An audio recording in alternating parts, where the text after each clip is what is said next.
স্নেহের 2024 সালের নতুন বছরের অষ্টম শ্রেণীর ছাত্রছাত্রী বন্ধুরা, আশা করি তোমার সবাই ভালো আছো। আজ আমরা যে বিষয়টি নিয়ে আলোচনা করব, অষ্টম শ্রেণীর সেকেন্ড সামেটিভ অর্থাৎ দ্বিতীয় পর্যায়ক্রমিক মূল্যায়নের বাংলার সিলেবাস, প্রশ্ন কাঠামো এবং নমুনা প্রশ্নপত্র নিয়ে। প্রথমে তোমরা সিলেবাসটা দেখে নাও কী কী বিষয় তোমাদের সেকেন্ড সামেটিভ অর্থাৎ দ্বিতীয় পর্যায়ক্রমিক মূল্যায়নে থাকবে। দ্বিতীয় পর্যায়ক্রমিক মূল্যায়নের ক্ষেত্রে ফুল মার্কস থাকবে তোমাদের 25, আর সময় তোমাদের থাকবে 50 মিনিট। তোমাদের সাহিত্যমেলা বই থেকে থাকবে দাঁড়াও, পল্লী সমাজ, ছন্নছাড়া, গাছের কথা, হাওয়ার গান, কী করে বুঝবো, পাড়াগার দুপর ভালোবাসি, নাটোরের কথা, গড়াই নদীর তীরে। বিভিন্ন স্কুলে কিন্তু গড়াই নদীর তীরে পর্যন্ত হবে, আর বিভিন্ন স্কুলে কিন্তু জেলখানা, চিঠি আর স্বাধীনতা আর আদাবটাও কিন্তু থাকবে তোমাদের সেকেন্ড সামেটিভে। এবার তোমরা পথের পাঁচালী সিলেবাসটা দেখে নাও। পথের পাঁচালী থেকে তোমাদের নবম থেকে অষ্টাদশ পরিচ্ছেদ থাকবে, আর ব্যাকরণ অর্থাৎ ভাষাচর্চা বই থেকে থাকবে বাক্যের রূপান্তর, বাক্যের বিভিন্ন পদ, এক শব্দের একাধিক অর্থের প্রয়োগ আর পত্র রচনা। ভালো করে তোমরা সিলেবাসটা দেখে নাও। এবার আমরা নমুনা প্রশ্নপত্রটা দেখে নেব। সরাসরি স্ক্রিনে কিন্তু আমরা অষ্টম শ্রেণীর সেকেন্ড সামেটিভ অর্থাৎ দ্বিতীয় পর্যায়ক্রমিক মূল্যায়নের বাংলার কোশ্চেন পেপারটা দেখতে পাচ্ছ। ফুল মার্কস তোমাদের রয়েছে 25, আর সময় তোমাদের রয়েছে 50 মিনিট। একে থেকে প্রশ্ন দিয়েছে, সঠিক উত্তরটি নির্বাচন করো যে কোনো 6টি। প্রতিটি প্রশ্নে মান 1 করে 1 × 6 = 6। প্রথম, কবির মতে মানুষ আজ বড় নিঃসঙ্গ, একাকী, একলা না নীরব? উত্তর হবে একলা। প্রশ্ন, তুমি অত্যন্ত হীন এবং নীচ, এ কথা রমেশ বলেছিল বেনি, রমা, আকবর না গোপালকে? উত্তর হবে রমাকে। প্রশ্ন, গলির মোড়ে একটা গাছ দাঁড়িয়ে, গাছ না গাছের প্রতিরূপ, প্রেতছায়া, প্রতিলিপি না চারা গাছ? উত্তর হবে প্রেতছায়া। প্রশ্ন, গাছের জীবন মানুষের জীবনের অনুরূপ, বিপরীত, ছায়ামাত্র, প্রতিরূপ? উত্তর হবে ছায়ামাত্র। প্রশ্ন, ডাম্বল বইয়ের আলমারি থেকে যে বইগুলি নামিয়েছিল সেগুলি ছিল বুকুর, বাবার, মায়ের, সেজকাকার না ঠাকুমার? উত্তর হবে সেজকাকার। পরের প্রশ্ন, পাড়াগার দুপর ভালোবাসি কবিতাটি জীবনানন্দের ধূসর পাণ্ডুলিপি, বনলতা সেন, রূপসী বাংলা মহাপৃথিবী কাব্যগ্রন্থের অন্তর্গত? উত্তর হবে রূপসী বাংলা কাব্যগ্রন্থের অন্তর্গত। প্রশ্ন, নাটোরের মহারাজের নাম ছিল জগদীশ প্রধান, জগনীন্দ্রনাথ, জগন্নাথ না জগৎবন্ধু? উত্তর হবে জগনীন্দ্রনাথ। পরের প্রশ্ন, গড়াই নদীর তীরে কুড়ির খানিরে লতা বাঁধা ফুল জড়িয়ে মায়ায় আদরে সাদরে রয়েছে ঘিরে? উত্তর হবে মায়ায়। দুয়ে দাগে রয়েছে সংক্ষেপে নিচের প্রশ্নগুলির উত্তর দাও যে কোনো 6টি। প্রতিটি প্রশ্নে মান 1 করে 1 × 6 = 6। প্রথম, কবি পাখির মতো পাশে দাঁড়াতে বলেছেন কেন? উত্তর হবে পাখি হলো মুক্তি ও স্বাধীনতার প্রতীক। কবিতায় তুমিকে সকল বাধা বিপত্তি অতিক্রম করে আর্ত নিপীড়িত মানুষের পাশে মুক্তির প্রতীক হিসাবে পাখির মতো এসে দাঁড়াতে বলেছেন। পরের প্রশ্ন, গ্রামের একমাত্র ভরসা কী ছিল? উত্তর লিখবে 100 বিঘা মাঠটাই গ্রামের একমাত্র ভরসা ছিল, কারণ গ্রামের সমস্ত চাষিদের কিছু কিছু জমি তাতে ছিল। পরের প্রশ্ন, আমি নেমে পড়লুম তাড়াতাড়ি, কবি তাড়াতাড়ি নেমে পড়লেন কেন? গাড়ি চাপা পড়া ভিখারির দলা পাকানো লাশের রক্ত যাতে কবির জামা কাপড়ে না লাগে সেজন্য কবি তাড়াতাড়ি ট্যাক্সি থেকে নেমে পড়লেন। পরের প্রশ্ন, বৃক্ষ শিশু নিরাপদে নিদ্রা যায়, বৃক্ষ শিশু কোথায় নিদ্রা যায়? উত্তরে বীজের ওপর থাকা কঠিন ঢাকনার মধ্যে বৃক্ষ শিশু নিরাপদে নিদ্রা যায়। পরের প্রশ্ন, বুকুর মার কি কেনা ছিল? উত্তরে বুকুর মার বিকালের শোয়ের সিনেমার টিকিট কেনা ছিল। পরের প্রশ্ন, সারাঘাট থেকে লেখক ও তার সঙ্গীরা কোন নদীতে স্টিমার চড়েছিলেন? লেখক অবনীন্দ্রনাথ ঠাকুর ও তার সঙ্গীরা সারাঘাট থেকে পদ্মা নদীতে স্টিমার চড়েছিলেন। পরের প্রশ্ন, বাড়িটিকে ভালোবেসে কারা বেড়াতে এলে কিছুক্ষণ থেমে রয়? সকাল ও সন্ধ্যার রঙিন মেঘেরা বেড়াতে এলে বাড়িটিকে ভালোবেসে সেখানেই কিছুক্ষণ থেমে থাকে। নির্দেশ অনুযায়ী বাক্য পরিবর্তন করো। সেদিকটার দরজা বন্ধ না সূচক বাক্যে সেদিকটার দরজা খোলা ছিল না। নির্দেশ অনুযায়ী বাক্য পরিবর্তন করো। ফুলবাগানের মোড় পর্যন্ত এগিয়ে দেখলো নীলু না সূচক বাক্যে ফুলবাগানের মোড় ছাড়িয়ে আর এগিয়ে দেখলো না নীলু। 3 দাগে রয়েছে নিচে যে কোনো একটি প্রশ্নের উত্তর দাও। প্রশ্নের মান 3। প্রথম, 20 জন কৃষক রমেশের কাছে এসে কেঁদে পড়ল কেন? শরৎচন্দ্র চট্টোপাধ্যায়ের পল্লী সমাজ গল্পে গ্রামের 100 বিঘা জমির মাঠটা চাষিদের একমাত্র ভরসা, কারণ সেই মাঠেই সকলের কিছুটা করে জমি রয়েছে। এবারে দুদিনের অবিরাম বৃষ্টিতে সেই মাঠ ডুবে গিয়ে ধান নষ্ট হওয়ার উপক্রম হয়েছে। মাঠের পূর্বধারে খুব বড় সরকারি বাঁধ, পূর্ব ও পশ্চিম প্রান্তে গ্রাম উঁচু, এ কেবল নিচু দক্ষিণ দিকের বাঁধটা ঘোষাল ও মুখুজ্যেদের। জমিদার বেনি ঘোষালের কাছে গিয়ে বাঁধ কেটে জল বের করার আবেদন জানায়, কিন্তু বছরের 200 টাকার মাছ বিক্রি হয় বলে বেনি তাদের কথায় কর্ণপাত না করে তাড়িয়ে দিয়েছেন। চাষিরা তখন এই সমস্যার সমাধানের জন্য রমেশের কাছে চাষিরা জমিদার বেনি ঘোষালের কাছে গিয়ে বাঁধ কেটে জল বের করার আবেদন জানায়, কিন্তু বছরে 200 টাকার মাছ বিক্রি হয় বলে বেনি তাদের কথায় কর্ণপাত না করে তাড়িয়ে দিয়েছে। চাষিরা তখন এই সমস্যার সমাধানের জন্য রমেশের কাছে এসে কেঁদে পড়ল। বুকু অবাক হয়ে ফ্যাল ফেলিয়ে মায়ের মুখের দিকে তাকিয়েছিল কেন? আশাপূর্ণা দেবী রচিত কী করে বুঝব গল্পে উত্তরপাড়া থেকে নির্মলার ভবানীপুরের বাড়িতে তার পাতানো বেনুমাসি ছেনুমাসিও বেনুমাসির ছেলে ডাম্বল বেড়াতে এসেছে। নির্মলার ছেলে বুকু গিয়ে মাকে সেই খবর দিতে নির্মলা এমনভাবে অসময়ে বাড়িতে লোকজনের বেড়াতে আসা ভালোভাবে নিতে পারেন না। সামনেই বলে ফেলেন, বাবারে, শুনে গা জ্বলে গেল। অথচ নির্মলা যখন বেনুমাসি আর ছেনুমাসির সামনে আসেন তখন বলতে থাকেন যে তার ভাগ্য খুব ভালো যে একদিন বা এতদিন ছেলের সামনেই বলে ফেলেন, বাবারে, শুনে গা জ্বলে গেল। অথচ নির্মলা যখন বেনুমাসি আর ছেনুমাসির সামনে আসেন তখন বলতে থাকেন যে তার ভাগ্য খুব ভালো যে এতদিন পরে ছেনুমাসি বেনুমাসি তাদের বাড়িতে এসেছেন। এতদিন পরে দেখা হওয়া নির্মলা খুব আনন্দ হচ্ছে। মায়ের এই সম্পূর্ণ উল্টো দু ধরনের আচরণ দেখে বুকু অবাক হয়ে মায়ের মুখের দিকে তাকিয়েছিল। একেই বলে রাজ সমাদর। উদ্ধৃতির আলোকে নাটোরের মহারাজার অতিথি বাৎসল্যের পরিচয় দাও। তো লিখবে, কংগ্রেসের প্রাদেশিক সম্মেলনের অভ্যর্থনা কমিটির সভাপতি ছিলেন নাটোরের মহারাজা জগনীন্দ্রনাথ রায়। তিনি কলকাতা থেকে ঠাকুরবাড়ির তরুণদের এবং জাতীয় কংগ্রেসের কর্তব্য ব্যক্তিদের নাটোরে আমন্ত্রণ জানান।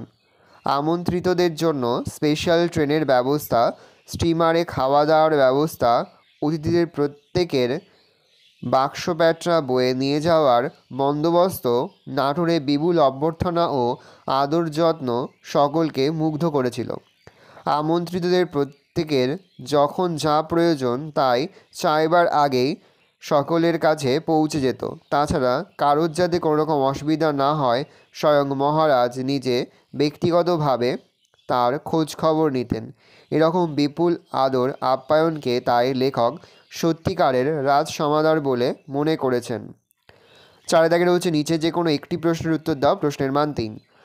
গলির মোড়ে একটা গাছ দাঁড়িয়ে, গাছ না গাছের প্রেত ছায়া। একটি গাছ দাঁড়িয়ে আছে বলেও কেন পরের পংক্তিতে তাকে গাছের প্রতিরূপ বা গাছের প্রেত ছায়া বলা হয়েছে তা বুঝিয়ে দাও। তো লিখবে, কবি দূর থেকে গাছের অবয়বটি দেখেছিলেন, কিন্তু কাছে এসে দেখেন সেটি একটি গাছের কঙ্কাল। তাতে না পাতা ফুল প্রাণের সামান্য আভাসও ছিল না। সেটি যেন ছিল শুকনো কাঠি ওপরের দিকে তুলে দাঁড়িয়ে থাকা ছাল বাকলহীন একটা গাছের কাঠামো। তাই কবি তাকে গাছের প্রেতছায়া বলেছেন। স্বপ্নে যে বেদনা আছে, কবির স্বপ্নে কেন বেদনার অনুভূতি? কবি জীবনানন্দ দাশ রূপসী বাংলার কবি।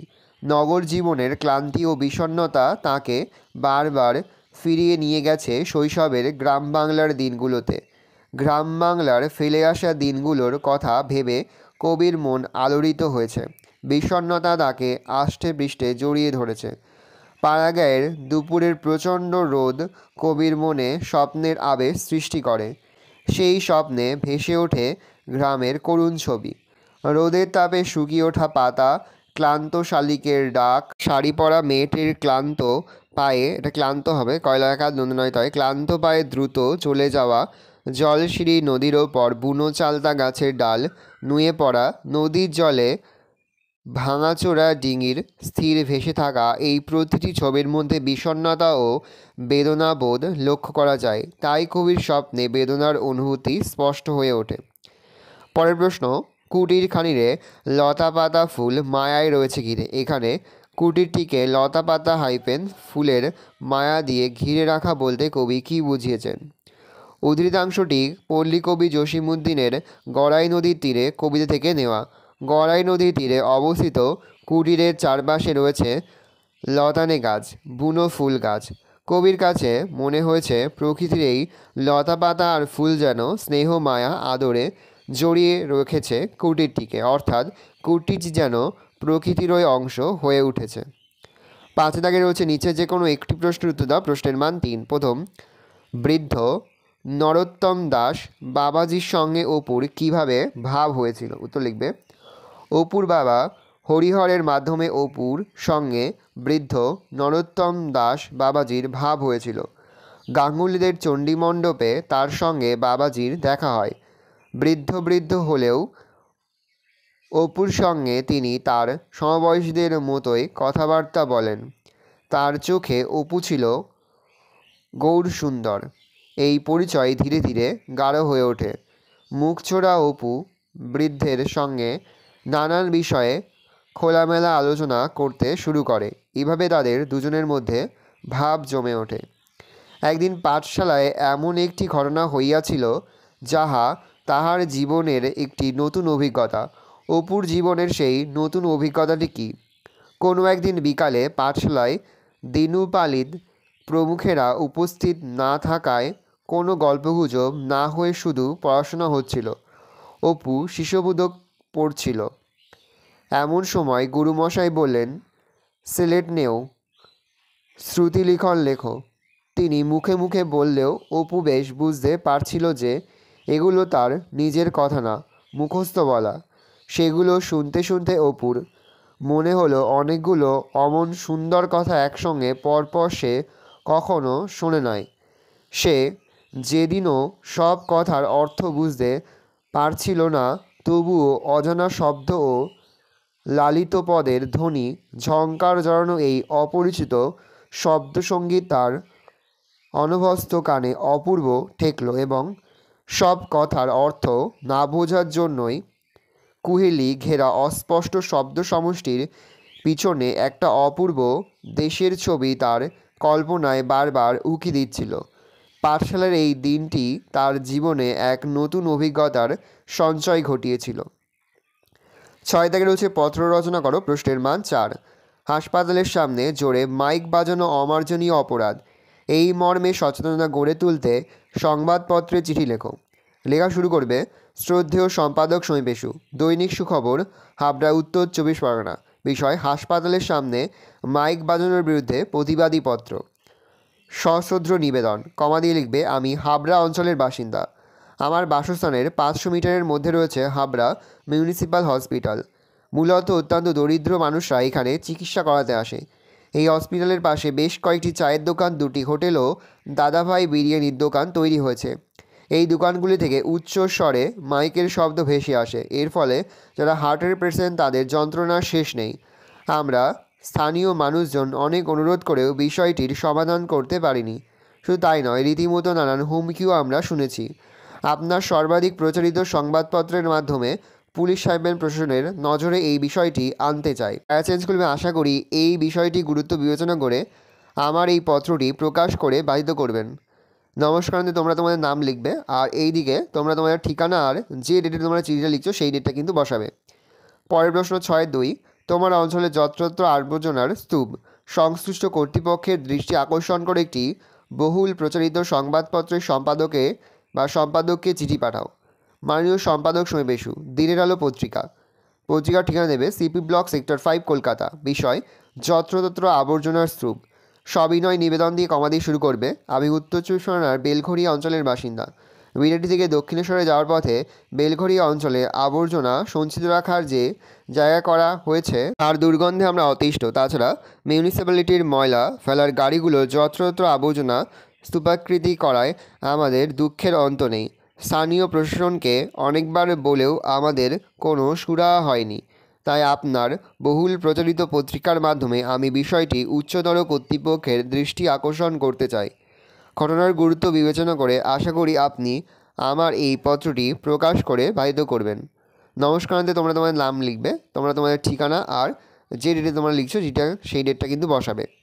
ভালো করে দেখে নাও, এই রয়েছে টোটাল তোমাদের সেকেন্ড সামারি অর্থাৎ দ্বিতীয় পর্যায়ক্রমিক মূল্যায়নের অষ্টম শ্রেণীর বাংলার কোশ্চেন পেপার। ভালো তোমরা কোশ্চেনটা দেখে নাও। আশা করি ভিডিওটা ভালো লেগেছে। ভিডিওটা ভালো লাগলে ভিডিও লাইক করতে গেলেই ভুলবে না। আর আমার চ্যানেল নতুন হওয়া লাগলে সাবস্ক্রাইব প্রেস করে পাশে বেল আইকনটা প্রেস করো, যখন নতুন কোনো ভিডিও আপলোড করি সবার ফার্স্ট নোটিফিকেশন তোমরা পেয়ে যাও। আর এই ভিডিওটি তোমার বন্ধু বান্ধবী আত্মীয়স্বজন সবার মধ্যে কিন্তু অনেক অনেক শেয়ার করে যাও যারা এবছর অষ্টম শ্রেণীতে পড়ছে। আমরা কিন্তু ইতিমধ্যে অষ্টম শ্রেণীর প্রতিটি বিষয়ের সিলেবাস, প্রশ্নকাঠামো এবং নমুনা প্রশ্নপত্র কিন্তু আপলোড করে দিয়েছি। তোমরা যদি এখনও পর্যন্ত সেই ভিডিওগুলো না দেখে থাকো, ভিডিওগুলো কিন্তু তাড়াতাড়ি দেখে নাও। তোমাদের সকলকে জানাই আগাম পরীক্ষার অনেক অনেক শুভেচ্ছা এবং অভিনন্দন। একেবারে ভিডিও শেষে স্ক্রিনে তোমরা একটা প্লেলিস্ট দেখতে পারবে, তার উপরে ক্লিক করলেই সমস্ত ভিডিওগুলো কিন্তু তোমরা পর দেখে নিতে পারবে। কোনো প্রশ্নের উত্তর লিখতে বা বুঝতে যদি কোনো রকম অসুবিধা হয় তাহলে কিন্তু নির্দ্বিধায় কমেন্ট সেকশনে কমেন্ট করে জানাতে একদমই ভুলবে না। আর তোমরা কোশ্চেনটা দেখে নাও।